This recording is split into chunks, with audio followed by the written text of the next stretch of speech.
Hey again, Monster fans, and welcome to another edition of Monsters OT. We are proudly presented by Century Federal right here on Rock Entertainment Sports Network. I'm Tony Brown. We'll hear from my partner, Brad Thiessen, in just a minute. But we've got a big show for you today. We'll get started with headlines. Then we're going to get to know Monsters goaltender Jet Greaves, talk pierogies as the Monsters prepare for Pucks and Pierogies weekend, presented by Rebath here at Rocket Arena coming up. And also, we'll cap things off with our Monsters alumni segment, which is always presented by True North Convenience Stores. But as usual, let's begin the show with headlines.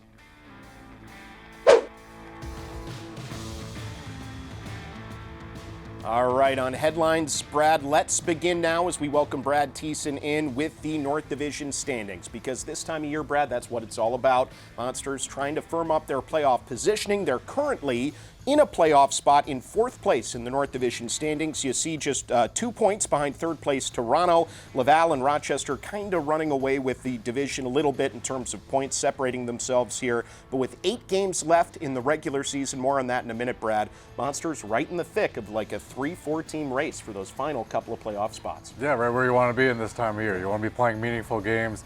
The Monsters have given themselves that opportunity to be playing some of these games, and the guys are excited down the stretch here to see what happens. Yeah, and those 3 teams that are battling right now include Belleville, Syracuse, and Cleveland. Monsters with a successful trip to Belleville got a couple of wins. That was huge and really damaging to the Senators' playoff hopes, but Syracuse just 1 point back of Cleveland. And so, Brad, I mean, it's really a 3-team race there. If you put Toronto in, no matter where they fall, third, fourth, whatever, it's those 3 teams with 2 spots, and so it's really coming down to the wire. Yeah, like you said, those 2 games in Belleville were huge for the Monsters to be able to pick those ones up on the road. And you want to be in that 2-3. You don't want to follow the 4-5 where you got to play an extra play-in round to get into the playoffs. So Monsters are shooting for that 3-hole. Let's keep things going on headlines now and talk about the remaining schedule. Let's drill down on that, Brad, because the Monsters, as we mentioned, down to just 8 games left on their schedule. And there's some tough teams here, including Wilkes-Barre, Scranton 3 times, Toronto, Grand Rapids, Lehigh Valley, Rochester, all playoff teams. Every game is going to be a serious battle. Yeah, it is. And obviously those 2 at the Marlies kind of stand out to me as you see that with the Monsters trying to hunt them down in the standings. So got to take care of some business before those games, but a lot of tough opponents down the stretch. Yeah, Cleveland 10-9-5 this season against the teams they have yet to face, so just under 500 there in terms of the record. And we'll drill even deeper now as we go to our next bullet point on headlines. It's the final homestand for the Monsters of the regular season. These are huge games coming up, 4 of them, all of them on Rock Entertainment Sports Network, Brad. But beginning on the 4th and 5th, Friday and Saturday against Wilkes-Barre, Scranton. These are massive games, and the Penguins still have a lot to play for despite already locking up a spot in the postseason. Yeah, massive games. I imagine massive crowds as well. The Monsters looking forward to playing in front of their home fans here down the stretch. A place where the Monsters got to start finding some points lately. They haven't got those home wins lately, so good opportunity here with the 4 games left on the home front. Yeah, Monsters had a couple of tough ones at home recently against the Texas Stars, but after those games against Wilkes-Barre, Scranton, then some interesting matchups here, Brad. Let's talk about Grand Rapids first. They're coming to town on Wednesday the 9th. Monsters haven't seen them for a while, and the Griffins have kind of tailed off just a little bit in that battle for a Central Division seeding there, but they're a tough team. They always play Cleveland tough. That's going to be a big one. Yeah, Cleveland's own Dan Watson. Lives here in the off season with his family, so it's always fun for him to come back and play the Monsters. But fun game. Monsters always have that rivalry going with the Griffins, even though they're not in the same division anymore. So that'll be a fun night. And then, of course, the final home game of the regular season is a noon matinee on the 12th of April. That's a Saturday, and it's against Toronto. And I almost think of this as like part of the road trip because the Monsters are going to need to leave right after the game to get to Toronto to play the Marlies again the next day. And talking about the Marlies, you talk about all the success Cleveland's had against them, but, this time of year, you truly have to throw that all out. They're going to be just as desperate as the Monsters are. Yeah, for sure. That'll be a big one, last home game of the year, Fan Appreciation Day. It's always a fun one for the fans. A noon start. Players love those noon games. You get up, go to the rink and play hockey, so that should be a big one. Yep, and not often do you have to leave post-game to get to the next city to play the same team all over again, but that'll be the case. So let's talk about finishing on the road, Brad, because I know when the schedule comes out in the middle of the summer, we all take a look, we all dissect it and look at the trips. and that one has always looked like a real bear. Final week of the regular season, 4 different opponents, lots of travel. Toronto, Rochester, Lehigh Valley, Wilkes-Barre, Scranton. These are all tough teams, but that's going to be a daunting finish to the season. You know, it's tough to get out on the road and have to grind it out. Yeah, it is, but sometimes, you know, at that tough point of the year, you know, you lose the distractions of being at home with friends and family and all those kind of things. You're on the road just with the teammates, just focused on winning. And remember last year, the Monsters finished with that 3-3 on the road, swept all those 3 games and won the division. So it might be, you know, something that could help the Monsters. Yeah, it's true. Getting on the road means one thing. It's strictly business, and so the Monsters will need to take care of business for sure. And you can follow along on that final road trip by listening to all the action on Fox Sports 1350 The Gambler, and of course on AHL TV on Flow Hockey. All right, let's keep things going now on headlines and talk about a guy who recently made an outstanding debut at the professional level for the Monsters, and I'm talking about former Ottawa 67's captain Luca Pinelli. Now, he was competing this year in the OHL, a Blue Jackets draft pick and a Blue Jackets signee, and boy, against Texas, he made quite an impression here, Brad, on a line with Hunter McCown and Jordan Dumais, and they created some serious chemistry right away. Yeah, it was great to see. He's got that dog in him. He loves to be in the dirty areas of the ice and not afraid to get his nose dirty. So he showed that right away. Didn't dip his toe in the water. He was right in the mix all weekend, and you can see him drawing defenders to him because he's in the middle of the ice and opening things up for Sammy Kanazko on this goal you see. And him and Jordan Dumais, McCown, they all had some chemistry right off the bat. They really did. 2 assists for Pinelli in his first professional game and a strong game the next night, too. But let's just go a little further with his attributes. What's going to make him successful in the pro game?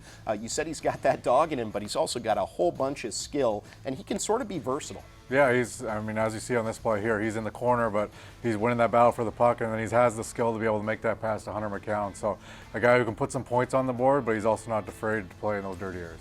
Well, I got another guy just like that, and that's the next guy we're talking about on headlines, Trey Fix-Wolansky. He has long been sort of the catalyst for Cleveland's offense for years and years, but he has really flipped the switch here lately, Brad. In the Monsters' last 3 wins, he scored all 3 of those game-winning goals. He's now up to, top 5 in the league with 7 game winners this year, back up into the top 15 in the league in scoring, and when the pressure mounts and when the Monsters need offense, he is there, and Cleveland has turned to him here in these last few weeks. Yeah, like you said, I mean, there was a little bit of a point there in the season where he dipped a little bit, but as the season comes to the close and the Monsters are needing guys to step up, Trey stepped up, and that's something that he's been known to do for the Monsters. He loves the big moments, and you see here he uses that wrist shot of his to snipe one home, and he was great on that weekend homestand. Yeah, in his last 6 games, he's got 6 goals and 7 points, so really he is kind of the fulcrum upon which the Monsters' offense is swinging at the current moment,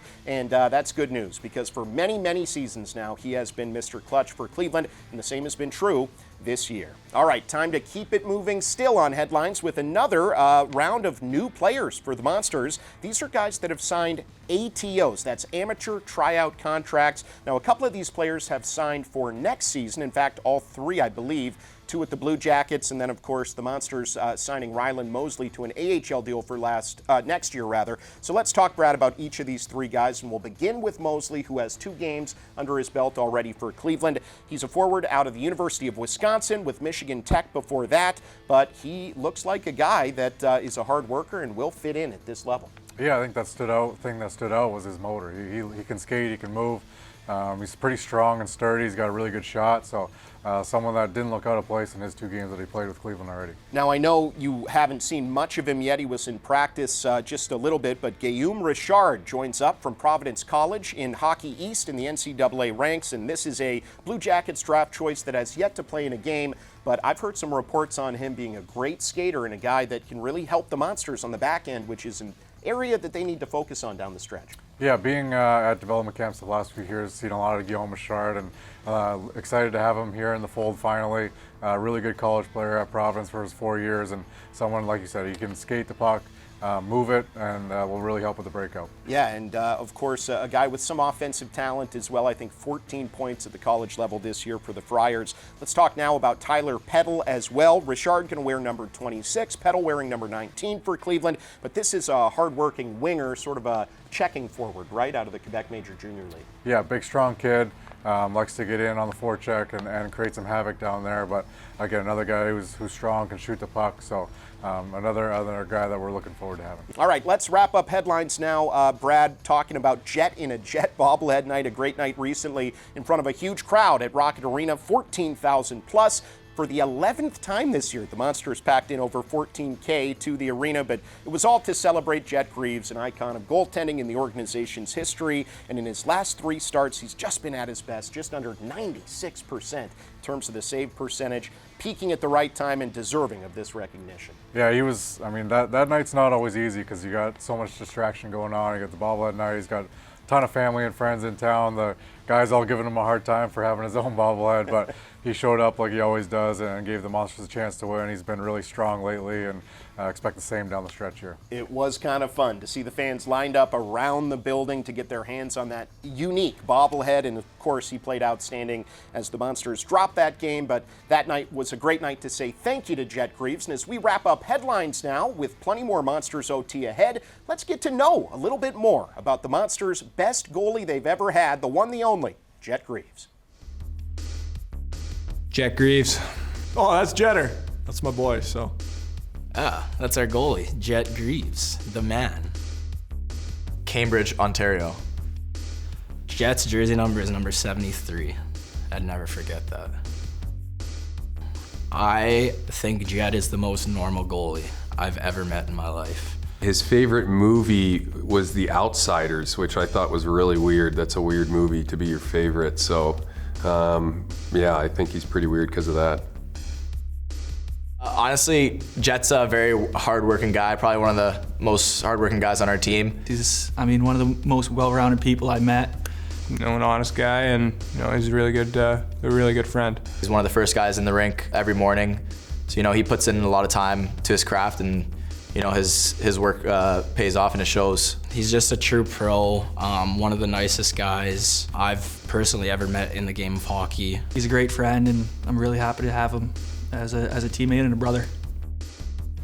Welcome back, everyone, to Monsters OT, presented by Century Federal here on Rock Entertainment Sports Network.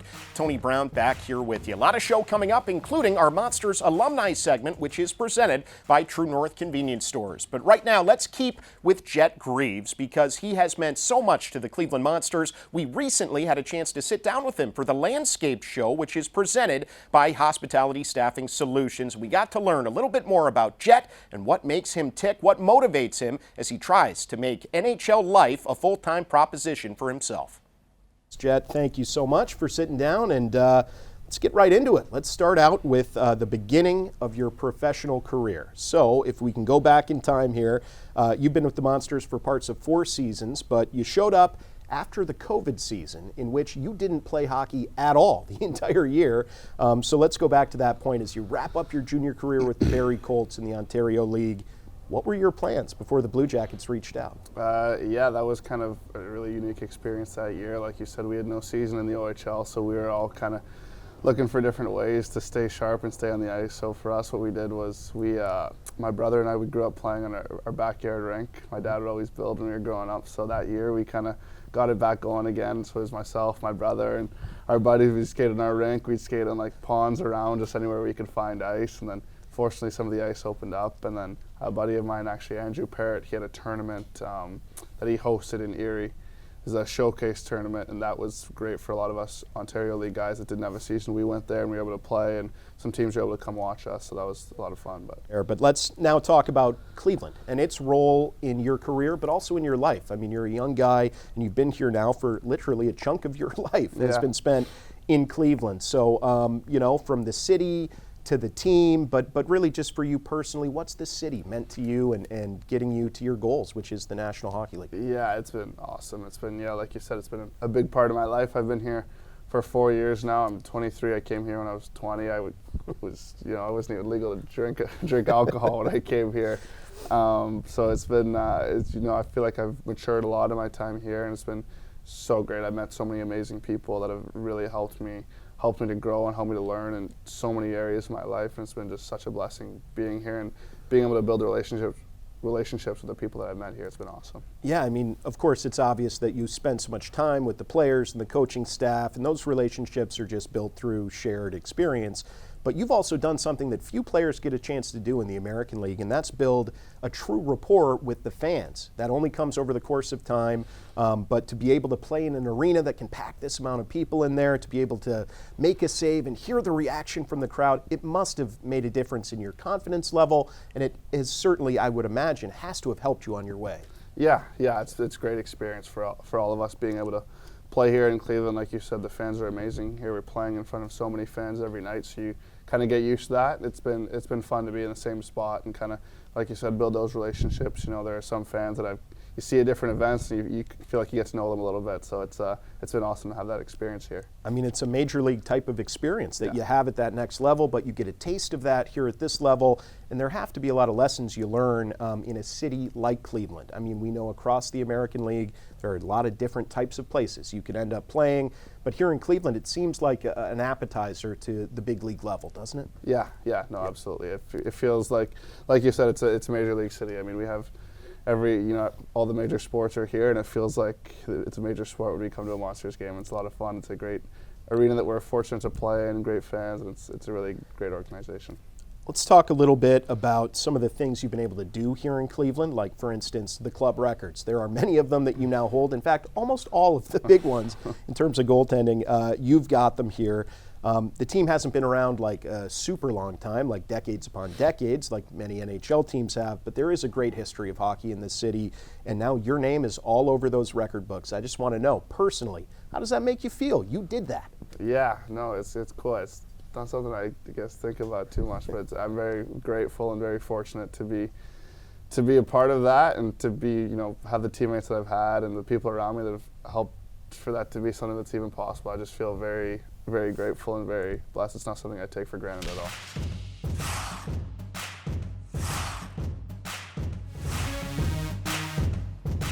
Hey everybody, welcome back to Monsters OT, presented by Century Federal here on Rock Entertainment Sports Network. And as you can see, we are about ready for Pucks and Pierogies weekend, with the Monsters coming up on April 4th and 5th. These uniforms are some of the best specialty jerseys I have ever seen in my career, and it's going to be so much fun. It's all presented by Rebath as the Monsters take on, or I should say the Pierogies, take on the Wilkes-Barre Scranton Penguins. These are important hockey games, but will also be a lot of fun as we celebrate Cleveland's Polish heritage. And of course, we'll have all kinds of good stuff, including pierogi specials at the concession stands. The Chardon Polka Band will be here all weekend. Plus, you can vote to name the Monsters' new pierogi mascot. Just head to the Monsters social channels at Monsters Hockey on all the platforms, and you can cast your vote there. Now, both games are going to be on Rock Entertainment Sports Network. You can get tickets at clevelandmonsters.com, but Jock Callender and myself were recently down in Public Square to get everyone into the pierogi spirit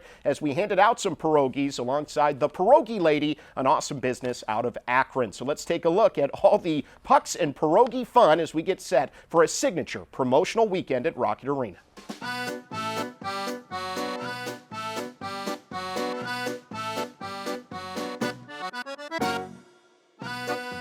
Here you go. There's the pierogi, the best part. So make sure you vote, okay? We got to name our mascot here, our pierogi mascot. So scan the QR code, vote on a name.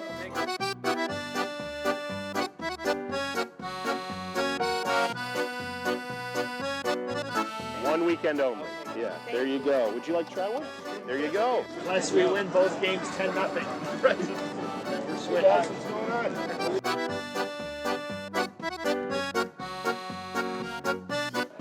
You guys like stickers?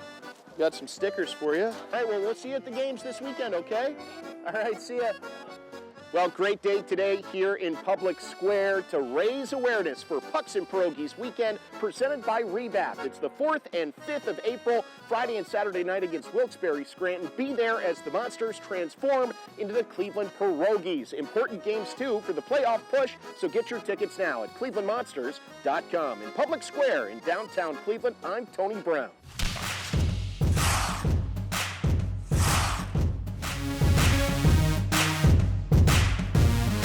Welcome back, everyone, on Monsters OT, presented by Century Federal. Tony Brown back with you here for our Monsters alumni segment, which is brought to you by True North Convenience Stores, fast, friendly, clean. And Brad, today we're talking about the first ever head coach in the history of the then Lake Erie, now Cleveland Monsters, current Boston Bruins head coach Joe Sacco. What a career he's had, Brad. Of course, as a player, he spent 13 years split between the NHL, mostly in the NHL, and the American Hockey League, but then went straight from Cleveland to the Colorado Avalanche bench as their head coach for 4 seasons. He's been with the Bruins after 1 year as an assistant with the Sabres for like a long period of time, and he remains now their head coach as he took over for Jim Montgomery. But this is an established guy that got his start in Cleveland. Kind of fun. Yeah, he did, and I remember him as a kid growing up watching him play for the Ducks. He was an honest forward, real good centerman, so someone who kind of translates to the coaching ranks, and